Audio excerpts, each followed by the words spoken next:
Now, many Americans are going to receive about $3,000 from the IRS, and millions of people are urging Democratic lawmakers to pass President Biden's legislative agenda using the budget reconciliation process. Folks, this is your fourth stimulus check update and daily news report. We have a ton of news to cover in today's video, so be sure to stay until the end and don't forget to subscribe to my channel.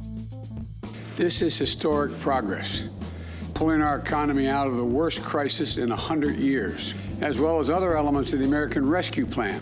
Now, according to The Hill, a majority of likely voters in a new poll supports Democrats passing President Biden's $4 trillion agenda using a budget reconciliation process without needing Republican support. The poll found that 62% of those surveyed somewhat or strongly support passing Biden's American Jobs Plan and American Families Plan together using budget reconciliation. There are considerable differences across party lines, with 86% of Democrats supporting the use of the reconciliation process, 59% of independents supporting it, and only 36% of Republicans supporting it. What are your thoughts on this, everybody? Should Democrats use the budget reconciliation process again? Or should they try to negotiate with Republicans? Tell me your thoughts on this in the comments below. Now, folks, we do know this. 68% of those surveyed said they would be somewhat or much more likely to support a lawmaker who votes to spend $400 billion on long-term care for seniors and people with disabilities, even if it's passed on a partisan basis. The White House is trying to jump support for the $1.2 trillion bipartisan deal, focusing on physical infrastructure like roads and bridges that President Biden and a group of bipartisan senators agreed to last week. I will note that while the president ran on and won the most votes of any candidate in history in a platform of boosting funding for law enforcement after Republicans spent decades trying to cut the COPS program, which again is public record. We don't need to undervalue the intelligence of the American people. The president ran on increasing that funding. It's in his budget. It was in President Trump's budget. He significantly cut that, so that's a change.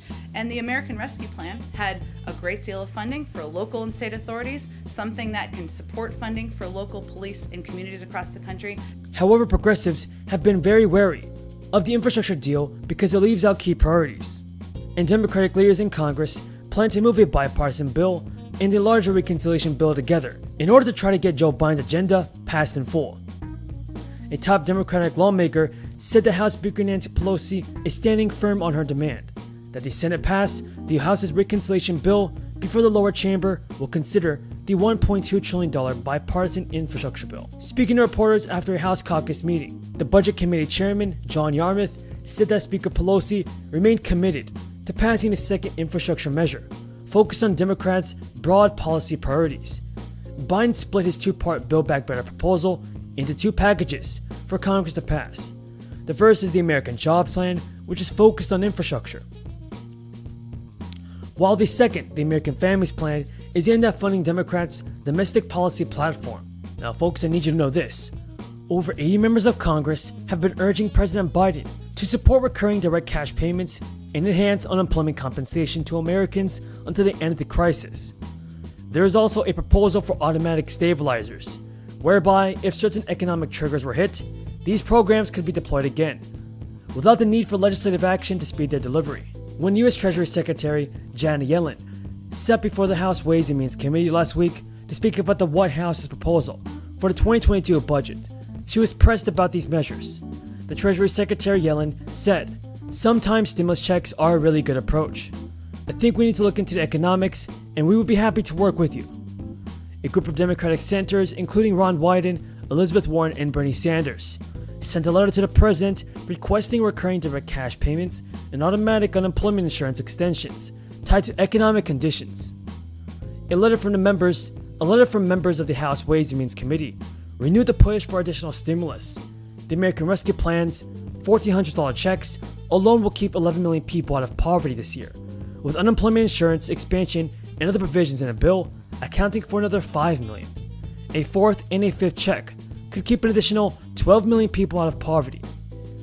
Combined with the effects of the ARP, direct cash payments could reduce the number of poverty in 2021 from 44 million to 16 million.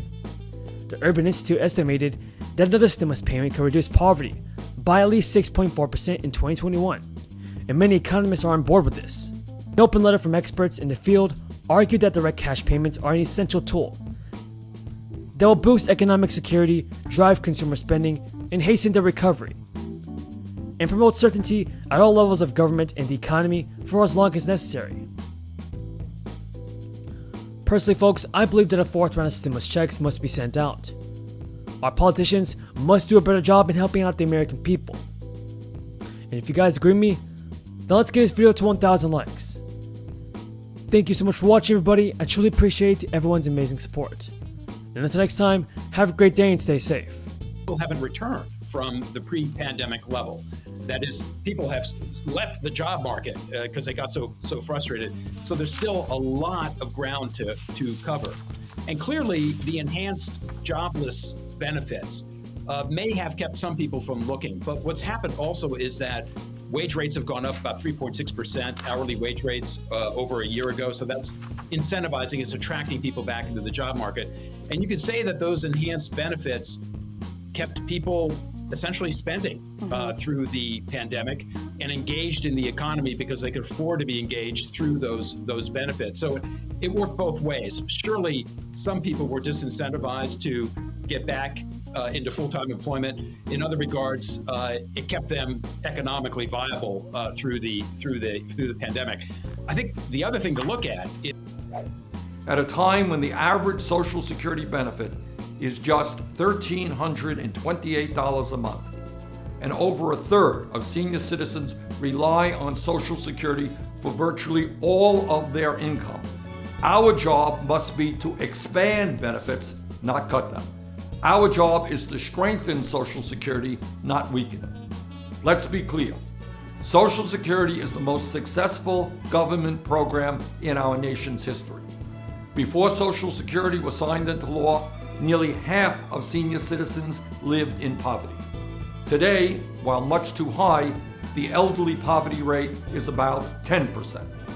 Let me also be clear in stating that one of the great strengths of Social Security is that through good economic times and bad, Social Security has paid every nickel owed to every eligible American on time and without delay.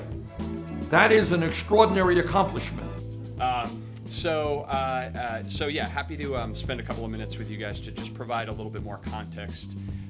You all heard the president discussing the employment report that we got today, so I just wanted to provide a little bit of additional context on how we are looking at that data in the context of what we've seen over the course of the last couple of weeks and last week in particular. So obviously a strong and encouraging jobs report today, 850,000 jobs created last month. That takes us to more than 3 million jobs